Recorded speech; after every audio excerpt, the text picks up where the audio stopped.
For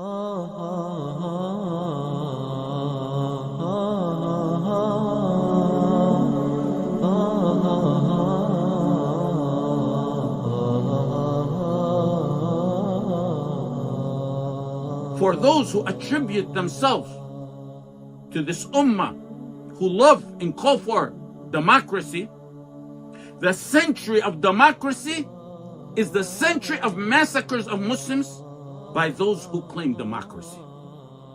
Seeking victory from an enemy like the US or Europe, from the United Nations, or from the European Union, or the Arab states, or the Gulf League, seeking help and victory from them is a dishonor and defeat. Going to them for help is like a drowning man clutching on a straw.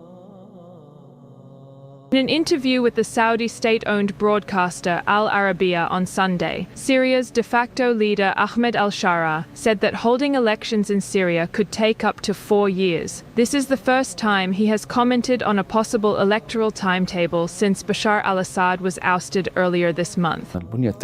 We need a long time. The statistics is not an easy thing.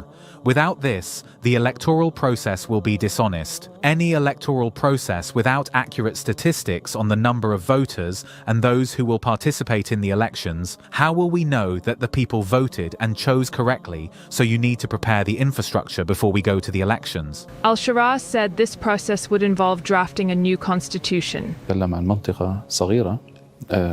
Drafting a new constitution or constitutional amendment needs a long time, needs experts. It may take 2 years, 2 or 3 years, God knows. Because there are many details that must be discussed within this constitution, because today we are re-establishing the state and not rerunning the affairs of the state as they were in the past. Shanqiti in Adwa al-Bayan said, after mentioning some proof, he said, whoever follows man-made laws made by, look at these beautiful quotes, I love this beautiful quote, man-made laws made by devils on the tongues of humans, contrary to the Sharia of Allah, that's on the tongue of the Prophet Muhammad sallallahu alayhi wasallam, there is no doubt he's a kafir and a mushrik.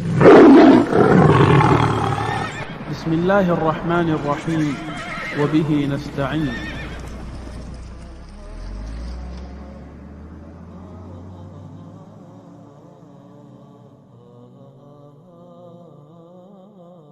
Tolerance for people drinking alcohol, is that all acceptable to you? There are many things I just don't have the right to talk about because they are legal issues. There will be a Syrian committee of legal experts to write a constitution. They will decide, and any ruler or president will have to follow the law.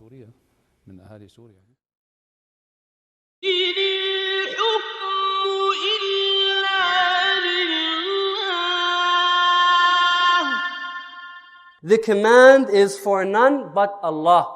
Al-Hukm, the governance and the rule and the command belongs to Allah subhanahu wa ta'ala in all of our affairs, in everything. We need to realize that we are following an incomplete form of Islam today. We're following a brand of Islam that is missing the Sharia. The Sharia is left out. We are following a certain aspect of Islam, which is the daily rituals of ibadah, and some things that we do in the masjid, and some very little akhlaq that we have, and that's it. But we're missing the Sharia, the law of Allah subhanahu wa ta'ala. We're missing the important akhlaq. We're missing the way of dealing in business. We're missing all of this. And if we do not have the intention to bring it back, and if we do not strive and struggle to do so, then we are guilty of following an incomplete form of Islam.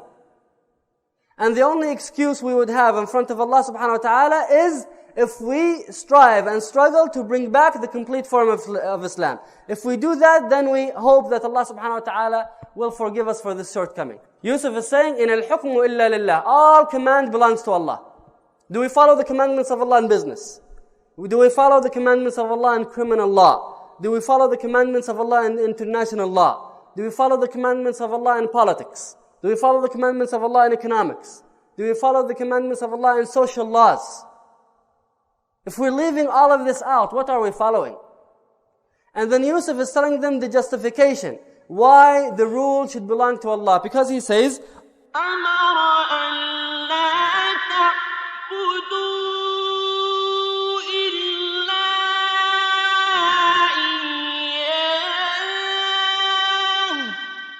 He has ordered you to worship none but Him. So this is part of worship. The reason why hukm should belong to Allah is because it is part of worship. And if we are not worshipping Allah in the laws of social life and politics and economics, that means we are taking other gods besides Allah. And that's why when Uday ibn Hatim walked in, Rasulullah ﷺ saw a cross hanging on his chest. And Rasulullah ﷺ said, اتخذوا أحبارهم ورهبانهم أربابا من دون الله. They have taken their priests and their rabbis gods besides Allah. Uday ibn Hatim said, no, we do not worship our priests. He was a Christian who had the cross hanging on his chest. Rasulullah ﷺ said, didn't your priests make the halal haram and the haram halal? He said, yes. He said, that is worshipping them. If you give a human being the authority to say that the halal is haram and the haram is halal, you have taken him as a god besides Allah. And that is what we have done in a lot of aspects of our life. Actually, the major portion of our life, we have given the authority to man. And we have taken it from Allah subhanahu wa ta'ala. Isn't this what is happening in our country now? Isn't what is happening in our country now that people are legislating? Allah said, do this to the thief. They said, no, we're doing this. Allah said, do this to adulterian. They said, no, we will do this.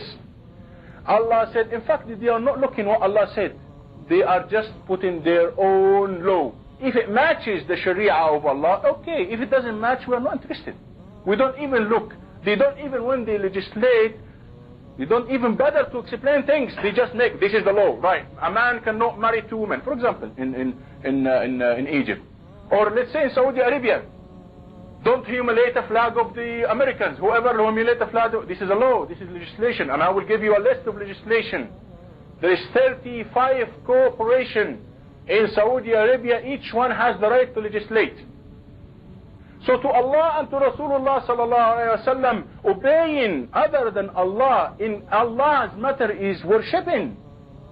And whatever is matching, whoever you worship to Allah's law is just from the coincident path. Don't tell me, yes, there is about 50% of Islam in Egypt because the woman can go veiled and the man can go with the beard. We say, no, this is what the tyrant allowed him to do. It is not the religion of Allah, it is the religion of the tyrant. He allows things and he takes things from Allah subhanahu wa ta'ala. So if you obey, you're not obeying Allah, you're obeying the tyrant. If he said, take your beard off, I will kill you, you will take your beard off. So which religion you are on? You are not in the religion of Allah, you are in the religion of the tyrant. If the tyrant say, I allow you to do Hajj. If the tyrant say in Egypt, I make it compulsory for you to do Umrah in the middle of the year, everybody will obey him and he will find excuses. This is legislation. This is shirk. You don't say, I am on Allah's law. If you follow blindly what the tyrant say and try to find some Islam behind it. The religion of Allah is you follow the religion of Allah in whole. Not you take part and you leave part. Otherwise you are in the religion of the king or the ruler. So what is happening in our country is pure legislation. So there is a plenty of kufr within this matter within our countries. With regards to legislation, people are taking the rights of Allah. Exactly like the Pharaoh said to his people, أَنَا رَبُّكُمُ الْأَعْلَى وَلَقَدْ أَجْمَعَ الْعُلَمَاء. Unanimously by the ulama, that the right for legislation is to Allah. And this also before the ijma' of ulama, that this is what Allah subhanahu wa ta'ala said in the Quran and from the Sunnah. And Allah subhanahu wa ta'ala said, فَلَا وَرَبِّكَ لَا يُؤْمِنُونَ. By your Lord. لا يؤمنون. They will never believe. حَتَّى يُحَكِّمُوكَ فِي مَا شَجَرَ بَيْنَهُمْ. Until they make you the judge. For whatever, فِيمَا شَجَرَ بَيْنَهُمْ. For whatever becomes a quarrel between them. ثُمَّ لَا يَجِدُوا فِي أَنفُسِهِمْ حَرَجًا مِمَّا قَضَيْتَ. And they will never find any resentment in their chest for whatever you rule them by. وَيُسَلِّمُوا تَسْلِيمًا. And they submit in totally. So Allah is swearing by Himself that they will never believe until they make you the judge. They took the rabbis to be lords besides Allah. So listening to them in the haram and halal became a matter of worship. Ibn Taymiyyah in the 7th volume talks a lot about this. He said they listened to their monks in telling them what is halal and what is haram, knowing that they changed the deen of Allah, yet they still followed them. That is shirk, even if they don't make salah or sujood to them. Listening to them in the haram and the halal, knowing that they're making a new legislation, that's shirk, even if they don't make sujood and salah to them. I'll revise Ibn Taymiyyah's statements somewhat. Whoever derives his legislation, his halal and haram, from the rules of democracy or other man-made rules or ideology, knowing they change the deen of Allah, and has in reality worshipped democracy or those man-made rules or whatever they may be or laws, and he followed he followed them, he committed shirk, even if he doesn't make sujood and salah to democracy or to those man-made laws. Those who give blind obedience to those who claim ulama or saints or a'imma, 12 imams for example, that contradict the Quran and the Sunnah to the point that those ulama become their source of haram and halal, and it opposes the haram and halal in the Quran and the Sunnah, they have worshipped them. This is part of Ibn Taymiyyah's statement or summary of some of the stuff that Ibn Taymiyyah said. Philosophers and some modernists, for example, who reject the Quran and the Sunnah for their mind or their rationale, given their mind and rationale precedent over the Quran and the Sunnah, and judging the Quran and the Sunnah according to what their mind tells them, and they call those who adhere to the Quran and the Sunnah as people of bid'ah or kufr, have worshipped their minds and their rationale instead of Allah, even if they don't bow and prostrate for their minds and their rationale. And let's take some more practical examples of shirk and governorship. One who thinks the rule of other than Allah is better or like the rule of Allah is a mushrik, shirk akbar, because he's disbelieving in the clear verses. أَفَحُكْمَ الْجَاهِلِيَّةِ يَبْغُونَ وَمَنْ أَحْسَنُ مِنَ اللَّهِ حُكْمًا لِقَوْمٍ يُوقِنُونَ. In Surah Al-Ma'idah. Do they seek the judgment of other than Allah? Do they seek the judgment of those who are the judgment of the days of ignorance? حُكْمَ الْجَاهِلِيَّةِ. Another verse. أَلَيْسَ اللَّهُ بِأَحْكَمِ الْحَاكِمِينَ. Is not Allah the best of all judges? These are rhetorical questions. They don't need an answer. It's a statement. Another form is to merely think it's permissible to rule by other than Allah, in that which other than Allah revealed. That's shirk akbar. Why? Because it's against what's in the verses, and it's in the hadith and ijma', prohibiting judging by other than what Allah has ordered. A third scenario is to legislate laws or a sharia different than what's in the Quran and the Sunnah, believe in this law is permissible to judge by, or believe in this law is better or equal to the laws of Allah. Shirk akbar. Legislated other and contrary to what Allah has ordered. A fourth example, another example. Willingly obeying or accepting whoever governs by other than the rule of Allah, acceptance by giving them precedent over the Quran and the Sunnah, by showing discontentment to the laws of Allah, by thinking it's okay to be governed by the other than Allah, but other than the rules of Allah, by believing this rule or law is better than the rule of Allah or like it. وَمَنْ لَمْ يَحْكُمْ بِمَا أَنزَلَ اللَّهُ فَأُولَٰئِكَ هُمُ الْكَافِرُونَ. In Surah Al-Ma'idah. ذلك بأنهم كرهوا ما أنزل الله ذلك بأنهم كرهوا ما أنزل الله فأحبط أعمالهم in Surah Muhammad. I mentioned the four examples, the three examples of shirk in the four examples of shirk in governorship. The fifth example in shirk of governorship is to call to rule by other than the Sharia of Allah, like those who call for laws that allow women to walk with no hijab, or those who call for laws to have open usury in the society, or those who call for laws to stop the law of having 4 wives. The call to any of that is major shirk, takes one out of Islam, because calling to such a call can only stem from a heart that admires laws of other than Allah in those matters and deems those better than the laws of Allah. The call to it merely implies that clearly and openly, and it implies hatred to the laws of Allah. That's major shirk. He's also most likely a munafiq, because he will tell you he's a Muslim and he's a supporter of the Muslim, and he'll bring you pictures of him in the Jum'ah Salah. The one who declares a matter halal and it's haram, and he's a sincere, genuine mujtahid, that's a totally different situation. A mujtahid may declare a matter halal and say it's haram, and the opposite by error, for one of many excuses that ulama outlined in this matter, such as, for example, the most popular scenario is the hadith did not reach him, so he considered a matter halal because the hadith did not reach him. The error of a genuine mujtahid, reputable genuine mujtahid, is not kufr or shirk. It's not even a sin. It's actually something he will get rewarded for. One reward.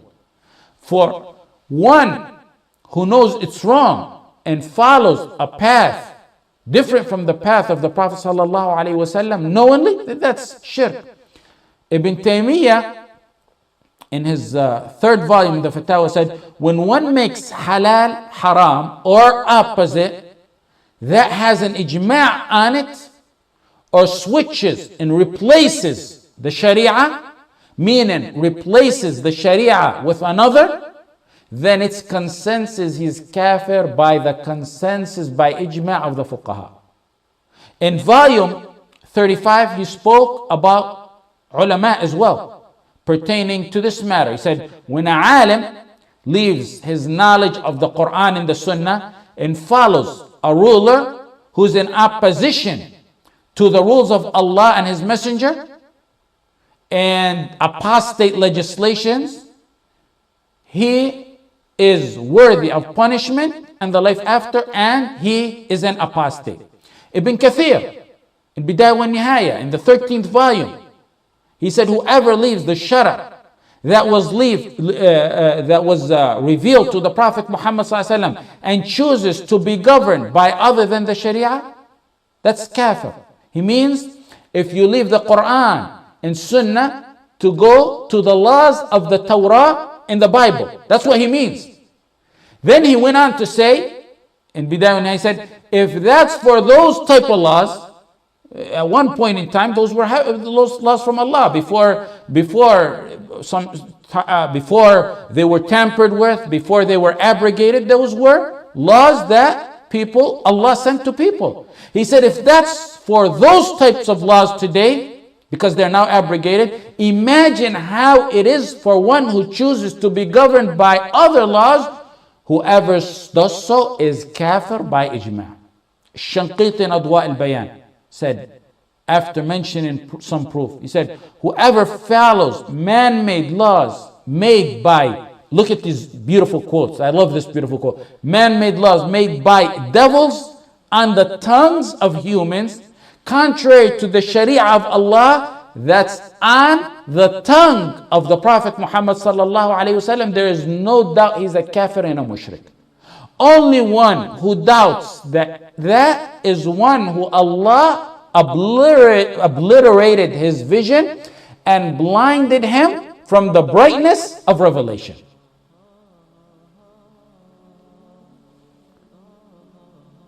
In the verse, Muhammad ibn Ibrahim, Imam Muhammad, Sheikh Muhammad ibn Ibrahim, when he mentioned فَلَا وَرَبِّكَ لَا يُؤْمِنُونَ حَتَّى يُحَكِّمُوكَ فِي مَا شَجَرَ بَيْنَهُمْ, said Allah denied Iman for those who do not put the Prophet as their judge in their dispute. This is a denial with an oath.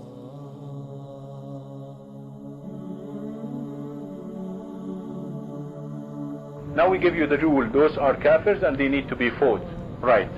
Also, we'll have to understand something very, very important. That these things are directly linked with Tawheed. Don't take the verse as it is. And the ulama, the trustworthy ulama, they don't think about ruling by Allah's law, by other than Allah's law, as something which is separate.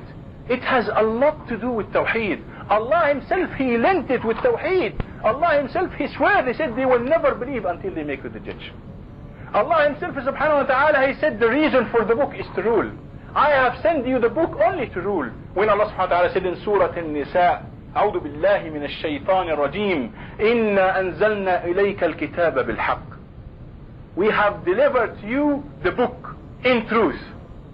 Why? He said, for you to read it and take 10 hasana for each letter. لِتَحْكُمَ, in order to rule. To rule. Why did we deliver the book for you? To rule. إِنَّا أَنزَلْنَا إِلَيْكَ الْكِتَابَ بِالْحَقِّ لِتَحْكُمَ بَيْنَ النَّاسِ, to rule among his people. بِمَا أَرَاكَ اللَّهِ, in accordance to what Allah subhanahu wa ta'ala shows you the way. لِتَحْكُمَ بَيْنَ النَّاسِ بِمَا أَرَاكَ اللَّهِ وَلَا تَكُنْ لِلْخَائِنِينَ خَصِيمًا, and don't be to the betrayal, to the deceiver, alike of them, or to help them. So this is the main reason. Allah make it the main reason for delivering the book. The book without rules is nothing. Because every religion, whether it's a religion from Allah or other than Allah, is consisted of two components. Any religion, it has two components. Number one is the stories and the tales. The tales. Stories about something. Number two, orders. So if you say, I'm going to follow the story of Musa and the story of Isa and the story of this, I'm just following the stories, I'm not going to follow the rule. Or if you believe that you can follow the stories without following the rule, you have distorted the religion. There is no religion. It becomes the stories. Like the people of Mecca, when they said, what has been revealed to you? قالوا أساطير الأولين. ماذا أنزل ربكم؟ قالوا أساطير الأولين. What Allah has revealed for you? They said, the myth of the people of the past. This is what Allah said. So if we do like them, we accept the stories and the myth, and we leave the rules, then we are no better. We are no better than them. So this is Allah's reason. Allah revealed this book to be obeyed. That means those who are not applied, they are not there. Now let us think a little bit more about the ayah. The ayah says, وَمَنْ لَمْ يَحْكُمْ بِمَا أَنزَلَ اللَّهِ فَأُولَٰئِكَ هُمُ الْكَافِرُونَ. Those who does not rule by Allah's law, they are kafir. Now watch. The ayah didn't say anything about those who are ruling by their law. The ayah is only making a datum, a bottom line between Islam and Kufr.